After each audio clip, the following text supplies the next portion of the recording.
Benvenuti a una nuova puntata di Storie dalla soffitta. Oggi esploriamo un mondo fantasy e avventuroso che ha affascinato lettori di tutto il mondo. Bone. Ideato da Jeff Smith, Bone è una saga epica che fonde umorismo, avventura e temi fantasy in una storia che è un vero viaggio nelle emozioni. Un'avventura lunga 13 anni e 55 episodi, partita nel 1991 e conclusa nel 2004, ha visto una travagliata storia editoriale, arrivando finalmente in Italia grazie a diversi editori, ma diventando un vero cult grazie a Bow Publishing nel 2011. Se amate storie avventurose e personaggi indimenticabili, preparatevi. Bone è proprio quello che fa per voi.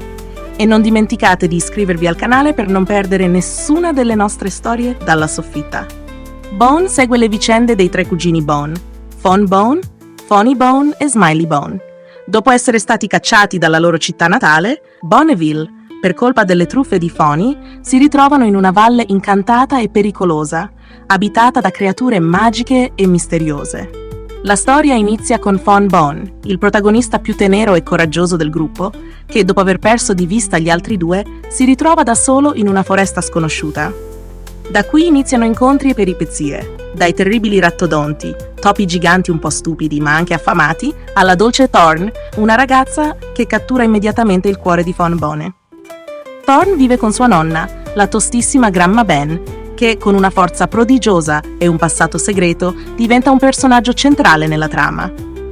La storia si trasforma presto in una vera e propria epopea, con l'entrata in scena del Signore delle Locuste, un'entità malvagia che minaccia di distruggere la valle e tutto ciò che vi abita. I tre cugini Bone, inizialmente divisi e più concentrati sulle loro piccole disavventure personali, si trovano lentamente coinvolti in un conflitto più grande di loro, che richiede tutto il loro coraggio. Nella valle vivono anche i draghi, che solo Fon Bone sembra vedere, e che si riveleranno fondamentali per lo sviluppo della storia e per la battaglia tra bene e male. Jeff Smith mescola abilmente il comico e il drammatico.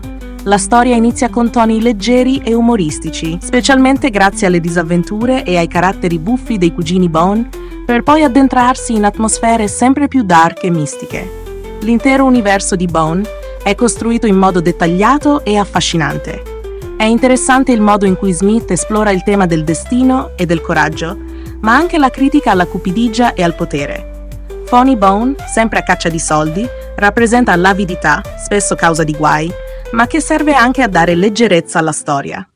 Smith si ispira chiaramente ai classici del fantasy, ma crea un mondo suo, dove la magia non ha mai regole troppo rigide e tutto rimane sospeso tra il sogno e la realtà.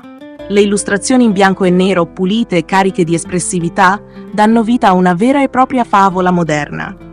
La pubblicazione di Bone in Italia è stata un'avventura travagliata, quasi come quella dei suoi protagonisti.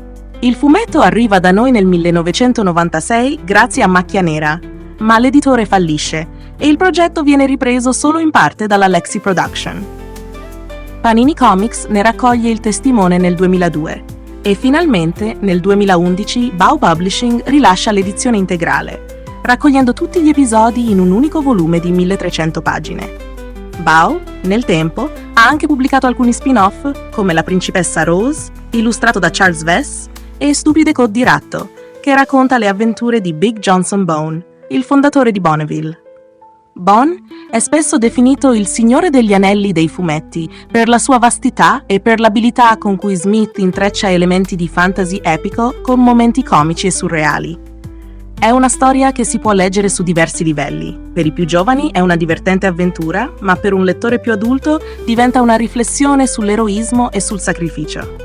Con Bone, Smith ha dimostrato come il fumetto possa essere uno strumento narrativo capace di toccare corde profonde e ha influenzato moltissimi autori successivi nel creare mondi complessi e personaggi sfaccettati.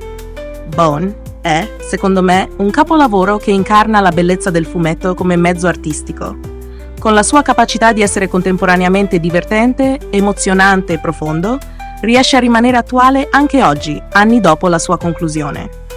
I personaggi di Smith, così caratteristici e indimenticabili, riescono a rimanere impressi nella memoria dei lettori e le tematiche universali trattate lo rendono perfetto per tutte le età.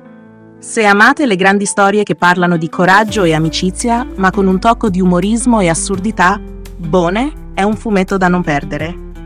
Grazie per aver seguito questa puntata. E ricordate, se vi è piaciuto, iscrivetevi al canale e attivate la campanella per altre storie fantastiche dalla soffitta. Alla prossima!